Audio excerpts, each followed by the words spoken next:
Hi, my name is Moritz, and today I'm going to talk to you about how we learned to predict performance regressions in production with Super Perforator. This is work that's been done at Facebook, but of course, it's not only me who worked on this problem, but a whole host of people. That's my colleague Hongyu Lee, Vivek Nair, Vijay Murali, Imad Ahmad, Satish Chandra, Jürgen Sito, Stephanie Pereira, and Ari I. So before we look at the problem of perf regressions, let's take a look at what a typical developer workflow at Facebook looks like. Normally, developers start their work authoring code in the IDE, and then they make a bunch of sort of draft versions until finally they come up with a complete diff with a final version that they then deem ready for prime time, which means another engineer comes there and reviews their code. If the code's good, the original author is then able to land that code, which means it's going to go into production. Now, at Facebook, there are various different stages at which we are able to detect regressions. In the IDE, it's currently basically just a bunch of linters, and our fantastic solution Infer, which Eski has presented in previous iterations of this performance summit, which basically does a complexity bounds checking. However, the support for perf regression detection in the IDE currently is quite premature, although ultimately, of course, it'd be our goal to actually do detect perf regressions as early as the IDE. But that would probably require a step change in the methodology in which we detect performance regression. We think that in the Super Perforator project, machine learning can bring such a step change. And when I talk about IDE, really what we mean is a very broad definition of IDE. So it's not only visual code, but also configuration changes in our configuration tool, and even things such as Jupyter notebooks that you typically open in the browser. After the IDE, we have a stage where the diff is not yet landed, but it's also not quite finished yet.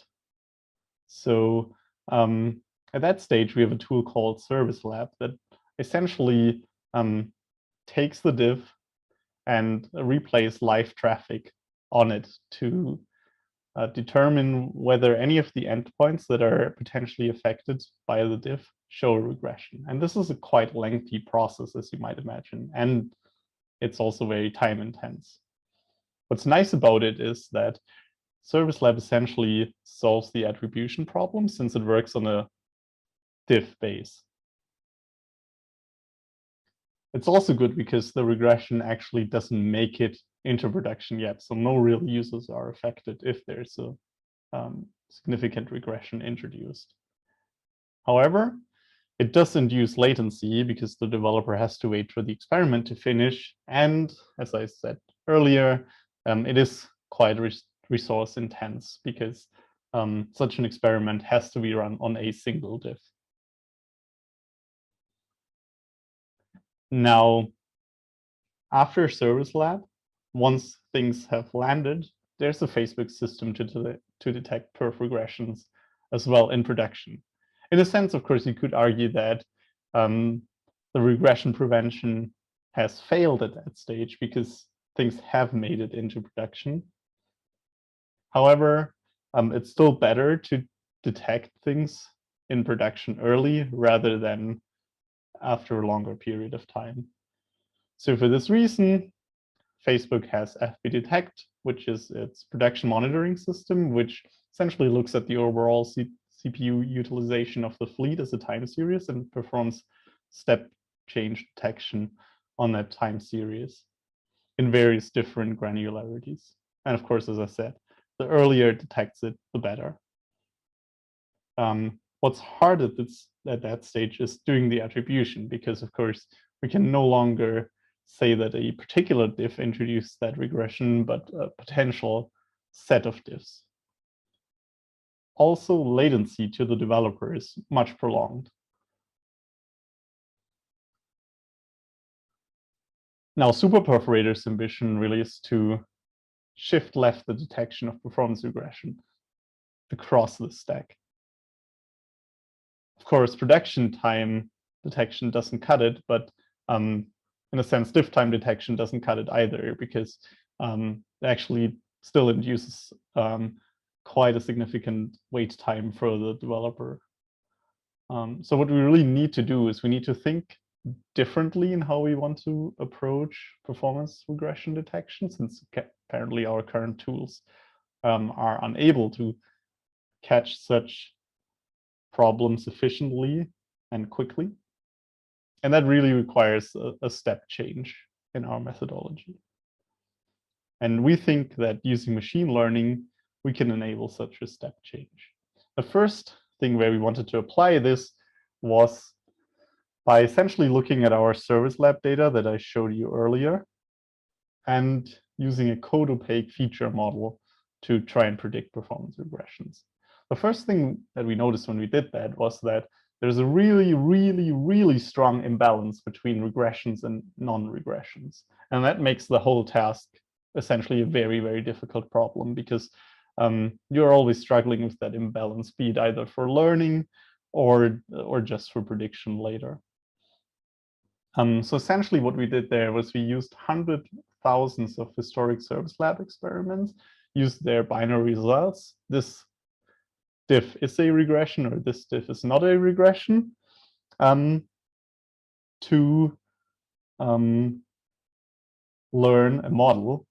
And we base that model on features that are basically code opaque, so that don't involve the code yet, which is the number of files that a diff touched, number of lines of code that a diff had, file extension, file paths, and file names, the team that the author of the diff belonged to, their tenure class. And we did various iterations of that encodings and oversampling strategies to try and tackle that data imbalance issue. Essentially, what we came up with was that our precision recall curve didn't look too good. So while we did understand some basic relationships between these features that we modeled and whether a diff was a perf regression or not, it wasn't quite enough to predict it. It was good enough for us to get a basic understanding, in the sense that we knew that there was a positive correlation between the number of lines of code that a diff had and whether it caused a perf regression, in the sense that the more lines of code a diff had, the more likely it was to actually cause a perf regression, but it wasn't nearly enough to actually make predictions. So we had some sort of explanatory model, but definitely not enough to make confident predictions. So then the obvious next step was to look at the code itself. So we looked at the code changes in a diff fashion, as we can see here. We're basically adding a new import statement to this file, and we're replacing the function call of old function call with new function call. The way we vectorize that would be by basically doing a split on camel case and other word delimiters, and prefixing them with whether things were added or deleted in the diff. So in this case, for example, we'd prefix import and every single item that we'd see along that line with the plus, and on the line that we removed, we'd do the same thing, but just prepend a minus. And that would be our token. And then what we'd essentially do is we'd use a technique that's called BM25 vectorizer to vectorize that. And people might have heard of TF-IDF here, which is basically a way of saying, oh, how many times does this one token appear in this whole document? So for instance, every single token that we'd have here, like the plus import, would appear only once. because minus function would be different than plus function since they're not the same, onto the overall number of different tokens that are present there.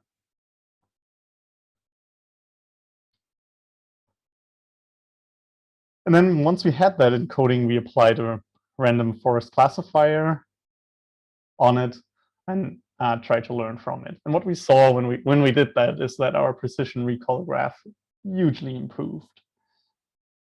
And we can basically pick sort of any point along that curve to derive our actual classification numbers. So for instance, when we pick that point that I highlighted, we'd be able to say with 99% confidence that when something is not a perfect regression, we're basically 99% sure. And this way, we'd only fail to detect sort of 5% of the overall regression. So we mislabel them as not being a regression. However, unfortunately, given this extreme imbalance that I talked about earlier, that was still not quite good enough to actually make confident predictions. So then we were wondering, like, oh, what else could we do? And of course, the first thing that came to our mind was we might try a deep learning approach. But if you do deep learning, what you require is lots of data. And so far, when we looked at that, we basically had a time series of the function performance behavior, but we'd only get one binary signal once it passed a certain significance threshold. Now, by switching from Service Lab to the FB detect data that's powering it and that's underneath it, we'd be able to get these really fine-grained function performance changes. Sort of every point the function was changed, and we'd not only get that for performance regressions, but also for performance improvements. So the hope was that we'd learn from this data, which is not only binary in this sense, but really quantitative and much more fine-grained.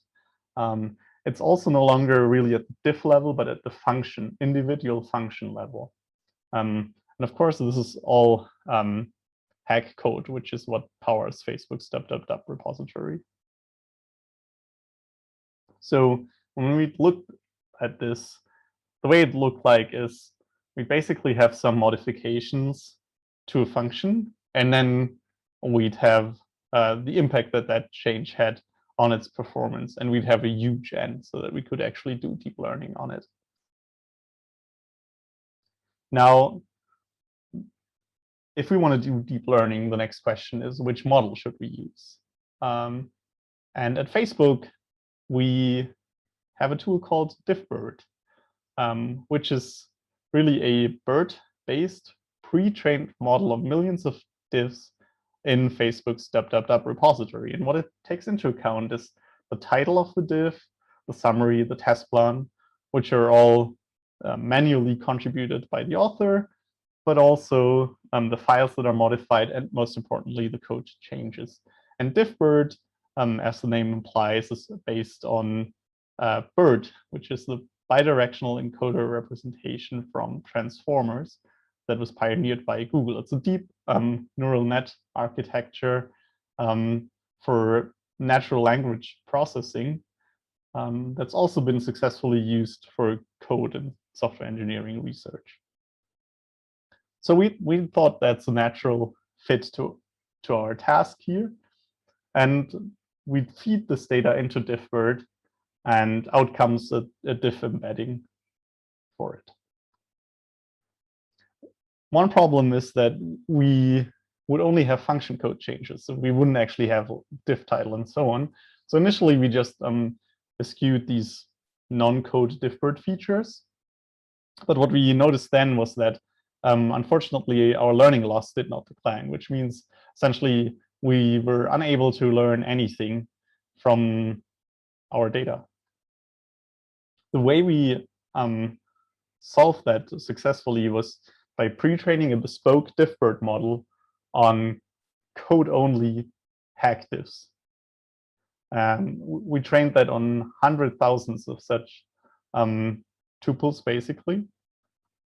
And we also converted our problem from this quantitative data into a binary classification task, but with our own definition of what regression means. So we no longer relied on Service Labs threshold. When we did that, we had a different problem, namely that our eval loss increased, which means really that while our training loss declined, so we are learning from our trained data, that does not generalize to unseen data. So really the model is just overfitting on the trained data. The way we tackled this was we basically used a different loss criterion, one that catered for that still existing imbalance. And we did another pre-training where we took into account a domain shift, namely that we didn't have diffs here at hand. What we had were function level code changes. And so we pre-trained on 4 million such function level code changes in Hack only. And that enabled us for the first time to really have our train loss decline and our eval loss decline and make useful predictions for the first time. So what we got there was essentially an accuracy of 84% on unseen test data, with a precision of 16% and a recall of 36%. So basically what that means is we're able to catch 36% of all the regressions that exist in our data set. And whenever we make a call that something is a regression, then we are right in 16% of the cases. So those numbers are, that took a really hard effort to get to those numbers, even though maybe they don't sound too impressive here. So we pressed on. So one thing that we had so far was we basically had Diffbird, then we removed all of the unnecessary features from it, and we pre-trained it with function level code changes. But that wasn't enough yet. In addition, we adapted our model architecture to during fine-tuning also include function level performance data. So what is function level performance data? Basically, it's data from how the function was performing previously and how many times it is called. So the intuition was that when we added this additional data, the model would do much better. And lo and behold, that was the case. So now we all of a sudden had a recall of 27% and a precision of 52%, which basically means that we're catching sort of 27% of all the regressions that are present in the data. And half the time when we say something is a regression, it really is a regression. Now, our story doesn't end there, because we were approached by a team that basically said, oh, can you help us detect perf regressions in our data set? And we said, sure, but the problem might be that your data is actually JavaScript front-end code. And we've trained our model only on Hack backend code. And to our quite big surprise, that worked rather well. And the reason why it works is that we're performing, or Diffbird performs, a tokenization step of the input. And apparently after the tokenization, Hack code and JavaScript code look sufficiently similar, or there's enough token overlap between the two that both the pre-training as well as our final embedding is actually useful. So now we're at the stage where we are implementing this as a service at Facebook for 2 cross-functional partners. What's amazing is that the results are actually quite a bit better even than what we see in our FB Detect test set, which is, in this case, we were able to detect 1/3 of the regressions by marking only 0.2%, so 2 per mil of the incoming diffs. Now, that's not everything, though. Let's put ourselves into the shoes of a developer who authors a diff and say gets a warning that, hey, we predicted with our advanced machine learning technology that your diff introduces a perf regression. Well, you're kind of none the wiser after that warning, right? because you don't know what to do. I mean, all you get is this warning, and maybe you have a 400-liner diff, which we know from our previous exploratory studies is actually not that unlikely to contain a perf regression. So what we came up there was that just marking the entire diff as a regression is not helpful. Instead, what we can do is we can basically create counterfactuals based on perturbations of that diff. So essentially what we do is we make the smallest possible change to that diff that flips the perf prediction results. So in this case, what's the smallest amount of code essentially that we need to change in order for the diff to no longer be shown as a regression? The other nice thing that we get by creating such counterfactuals is that it actually helps us understand our model predictions better as well. So when we look at it from like a grand perspective, what we can then do is we can basically plot the tokens or list the tokens that if we remove those, we would no longer get a perf regression prediction. So I'm just going to give you the number one top keyword here, which is the await token that we saw in 442 cases in our data set.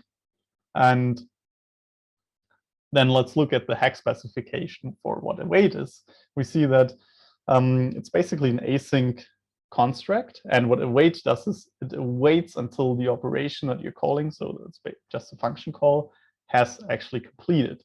So that's a very strong indication, actually, that our model is doing something useful there, in the sense that this is a blocking operation, right? It waits until the operation that you're calling has finished. And of course, that might really introduce a strong performance degradation.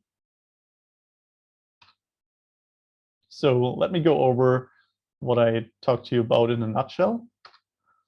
I started out with how we converted our problem to a deep learning problem and how we modeled the data in a way that's useful for consumption by a BERT-based architecture that's heavily pre-trained, and that we then heavily modified to the task at hand, through which we could gain significant performance improvements.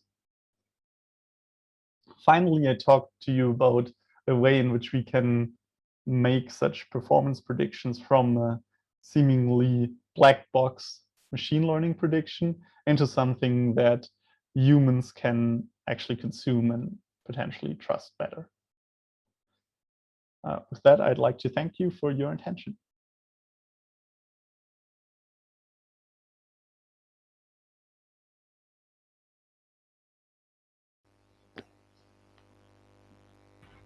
Wow, that was really, really interesting, Moritz. Thank you for that. Thank you. Couple of quick questions for you. So the first one I would ask is, let me see what is in the chat. So from the way you described it, it seemed like you focused on services code, right? Hack is a service language. But I wonder, do you think you can extend this to mobile apps? Yeah, that's a great question. I think technically nothing speaks against it. I think in principle there are two components that sort of might hinder the adoption. One is that we're going to a different language. Typically, front-end code is not written in Hack. And I think as far as that one goes, we've kind of already answered that. Actually, even more so, we were able to do transfer learning, where we had a model that was trained on Hack code, and we were able to predict front-end regressions with it. So definitely at the point where you even, say, pre-train for a front-end language, such as JavaScript, that should be possible. Now, the second aspect to that is that are you actually able to get good measurements, right? You somehow need perf measurements. And of course, when you have sort of a uniform fleet behind it, then it's easier to get those perf measurements. But in principle, you could think of getting a distribution, right, of the performance of your mobile code base and then operate on that. So I think it's maybe a bit more complicated from the setup but in principle, I don't think there's anything that would make it impossible. Oh, this is really exciting. I think there's going to be lots of follow-ups after your talk, because it's a brand new space for us. Then, kind of building on what you're saying, I find it fascinating that you are able to start to look just at the code and infer performance regressions, because especially if you go into mobile, there's just so many other things that are happening, right? It's not just your code. Your code might be working fine on a given architecture, but on some of the older Android models, maybe there's something that makes it that it's horribly inefficient. So, and it's okay to say you didn't think about it. I'm wondering if you can see any limit to just how far you can go without actually taking into account the external factors, just looking at the code itself. Right. I think you can see kind of from our performance numbers so far, like in the best case, we're kind of able to catch a third of the regressions with acceptable precision. I think you can kind of, clearly see that there's a limitation. It might be sort of, configuration related changes that we're currently not including in the model.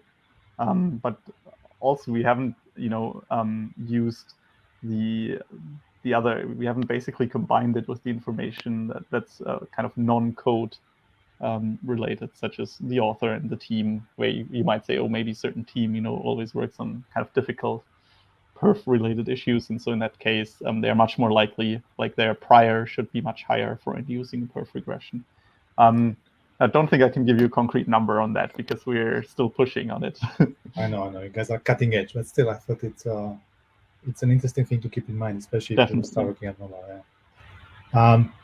Something else that popped up for me was the fact that at a given point in time, you said you had to start to train the model using your own definition of regression.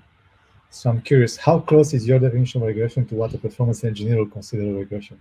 What was the simplification you heard?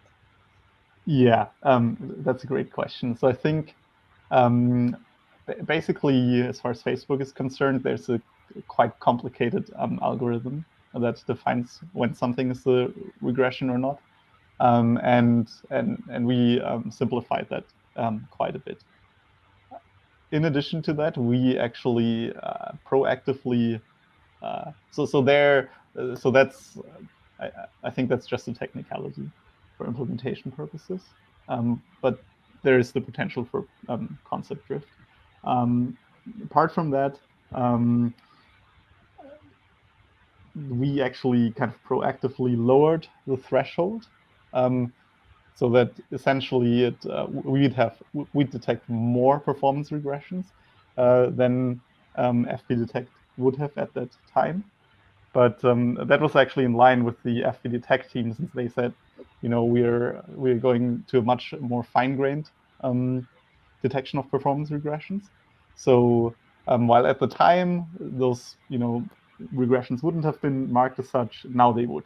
So I think in that sense we're right on where FP-Detect is now. So mirrors production basically. Got it. And I think the final question I had is, you started with Hack. It sounds like this actually went well when you went to JavaScript, but do you think it will actually go into the more hardcore languages like C, C++? Is there anything? Yes, I've basically seen a paper that was done on sort of opcode instructions that used quite a similar approach. So I wouldn't see any reason why that wouldn't work in such a language. I think what's perhaps important is that you have a limited set of instructions in a sense, so that you can actually do kind of meaningful learning. I mean, if your set of instructions is so large that you're basically not ever reusing anything, then I guess that makes it quite difficult to predict. Okay, got it. So it's almost like it's actually an advantage to be in a language that's less richer in terms of syntax and possible constructs, because then you can be more pinpointing. Yeah, superb. Yeah. Moritz, thank you so much. This was really, really cool. Thank you for your time today and for the great talk. Yeah, thanks for giving me the opportunity to present here, Unit. Thank you.